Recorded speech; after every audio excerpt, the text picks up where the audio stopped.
ओम गंग गणपतये नमो नमः। ओम तत्सत। श्रीमद्भागवत महापुराण द्वितीय स्कंध अथ प्रथमो अध्याय। पहला अध्याय ध्यान विधि और भगवान के विराट स्वरूप का वर्णन। ओम नमः वसुदेव भगवते वसुदाय। श्री सुकवास ब्रियानेश ते प्रश्न कृत्यो लोक हितं नृप आत्मविस्मतः पुषांग श्रोतव्यादि दिशो यह पर। श्री सुखदेव जी कहा, परीक्षित, तुम्हारा लोकहित के लिए प्रश्न बहुत उत्तम है। मनुष्यों के लिए जितनी भी बातें सुनने, स्मरण करने या कीर्तन करने की है, उन सब में यह श्रेष्ठ है। आत्मज्ञानी महापुरुष ऐसे प्रश्न का बड़ा आदर करते हैं। राजेंद्र, जो गृहस्थ घर के काम धंधे में उलझे हुए हैं, उनके स्वरूप को नहीं जानते। उनके लिए हजारों बातों कहने, सुनने या सोचने करने की रहती है। उनका सारा उम्र यूं ही बीत जाता है। उनके रात दिन या स्त्री प्रसंग से कटती है। जिस दिन धन की हाय हाय या कुटुंबियों के भरण पोषण में समाप्त होता था, संसार में जिन्हें अपना अत्यंत घनिष्ठ संबंधी कहा जाता है, वे शरीर, पुत्र, स्त्री आदि कुछ भी नहीं है, असत, परंतु जीव उनके मुंह में ऐसा पागल सा हो जाता है कि रात दिन उनको मृत्यु के ग्रास होते देखते भी चेतना नहीं। इसलिए परीक्षित, जो अभय पद को प्राप्त करना चाहता है, उसे तो सर्वात्मा सर्वशक्तिमान भगवान श्री कृष्ण की लीलाओं का श्रवण, कीर्तन और स्मरण करना चाहिए। मनुष्य जन्म का यही इतना लाभ है। चाहे जैसे हो, ज्ञान से, भक्ति से अथवा धर्म की निष्ठा से जीवन को ऐसा बना लिया जाए कि मृत्यु के समय भगवान की स्मृति अवश्य बनी रहे।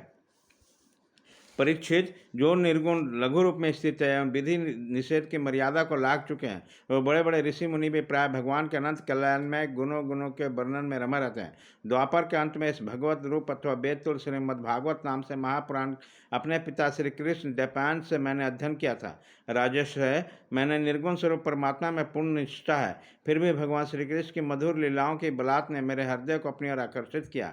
यही कारण कि मैंने इस पुराण का अध्ययन किया। तुम भगवान के परम भक्त हो, इसलिए तुम्हें मैं ऐसे सुनाऊंगा। जो इसके प्रति श्रद्धा रखते हैं, उसका शुद्ध चित्तवृत्ति भगवान श्री कृष्ण के चरण में अन्य प्रेम के साथ बहुत शीघ्र लग जाता है। जो लोक परलोक या किसी भी वस्तु की इच्छा रखते हैं, उसके विपरीत संसार में दुख का अनुभव करके जो उनसे विरक्त हो गए और निर्भय मोक्ष पद का प्राप्त कर लिए, उन साधकों के लिए, योग संपन्न सिद्ध ज्ञानियों के लिए भी समस्त शास्त्रों का यही निर्णय है कि वो भगवान का नाम का प्रेम से संकीर्तन करें। अपने कल्याण साधन की ओर से असावधान रहने वाले पुरुष की वर्षों लंबी आयु भी अनजान में ही व्यर्थ बीत जाता है। इससे क्या लाभ? सावधानी से ज्ञानपूर्वक बिताई हुई घड़ी 2 घड़ी भी श्रेष्ठ है, क्योंकि उसके द्वारा उसके कल्याण की चेष्टा तो की जाती है।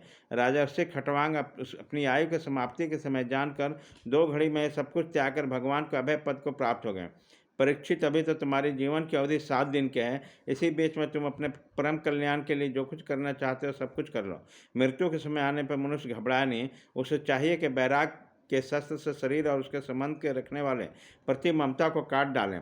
धैर्य के साथ घर से निकलकर पवित्र तीर्थ के जल में स्नान करें और पवित्र और एकांत स्थान में विधिपूर्वक आसन लगा कर बैठ जाए। तत्पश्चात परम पवित्र ओम इन 3 मात्राओं से युक्त प्रणव का मन ही मन जाप करें।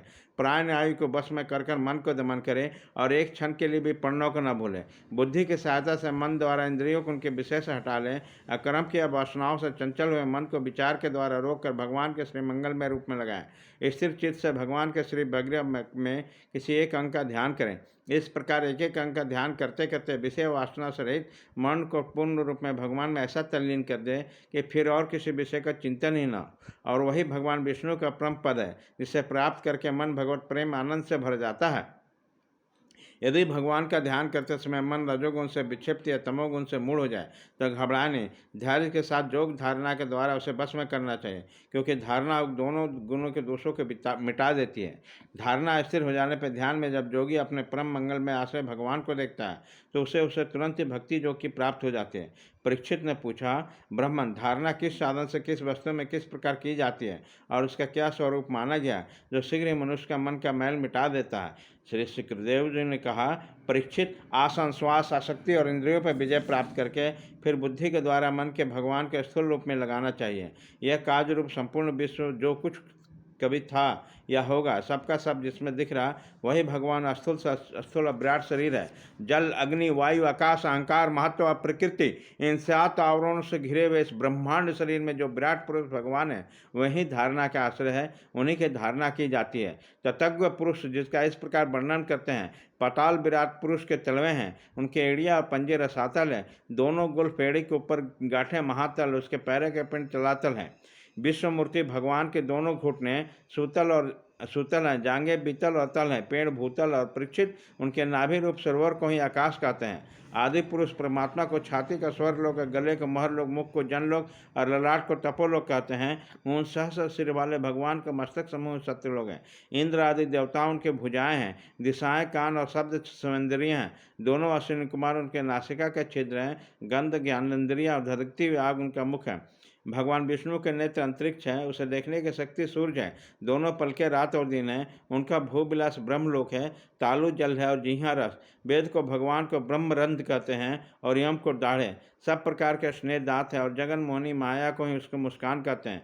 ये अनंत सृष्टि उसी का माया का कटाप विक्षिप्त है। लज्जा ऊपर का ओठ और लोभ नीचे का ओठ है। धर्म स्तन और अधर्म पीठ है। प्रजापति उनके मुतेंद्रियां हैं। मित्र वरुण अंडकोश है, समुद्र कोंक है, बड़े बड़े पर्वत उनकी हड्डियां हैं। राजन विश्वमूर्ति विराट पुरुष की नाड़ियां नदियां हैं, वृक्ष रोम है, परम प्रबल वायु श्वास है। काल उनकी चाल, उनके गुणों का चक्कर चलाकर रहना उनका क्रम है। परीक्षित बादलों को उनको केश मानते हैं, संध्या उन अनंत का वस्त्र है। महात्माओं ने अव्यक्त मूल प्रकृति को ही हृदय बतलाया है और सब विकारों का खजाना उनका मन चंद्रमा कहा गया। महातत्व को सर्वात्मा भगवान को चित्त कहते हैं और रुद्र और उनके अहंकार के हैं। घोड़े खच्चर ऊँट और आरती उनके नख हैं। वन में रहने वाले सारे मृग और पशु उसके कटिक प्रदेश में स्थित हैं। तरह तरह के पक्षी उसके अद्भुत रचना कौशल। स्वामनु मनु उसकी बुद्धि है और मनु के संतान मनुष्य उसके निवास स्थान है। गंधर्व विद्याधर चारण और अप्सराएं आदि उनके षडज आदि स्वरों की स्मृति है। दैत्य उनके बीण है। ब्राह्मण मुख, क्षत्रिय भुजाएं, वैश्य जांग है और शुद्ध उन विराट पुरुष के चरण है। विविध देवताओं के नाम से जो बड़े बड़े दब में जग किए जाते हैं वे उन्हीं के क्रम में। परीक्षित विराट भगवान के अस्थूल शरीर का यही स्वरूप है, सो मैंने तुम्हें सुना दिया। इसी से मुमुक्षु पुरुष बुद्धि के द्वारा मन को स्थिर किया करते हैं, क्योंकि इसमें भिन्न और कोई वस्तु नहीं। जैसे स्वप्न देखने वाला स्वप्नावस्था में अपने आप को वीर पदार्थों के रूप में देखता है, वैसे ही सबको वृद्धि वृत्तियों द्वारा सब कुछ अनुभव करने वाला सब अंतर्जामी परमात्मा भी एक ही है। उस सत्य स्वरूप आनंद निधि भगवान का भजन करना चाहिए। अन्य किसी भी वस्तु में आसक्ति नहीं करना चाहिए, क्योंकि यह आसक्ति जीव का अधपतन का हेतु है। इति श्रीमद्भागवते महापुराणे पारमहंस साहित्यां द्वितीय स्कंधे महापुरुष संस्थानु वर्णने प्रथमोऽध्यायः।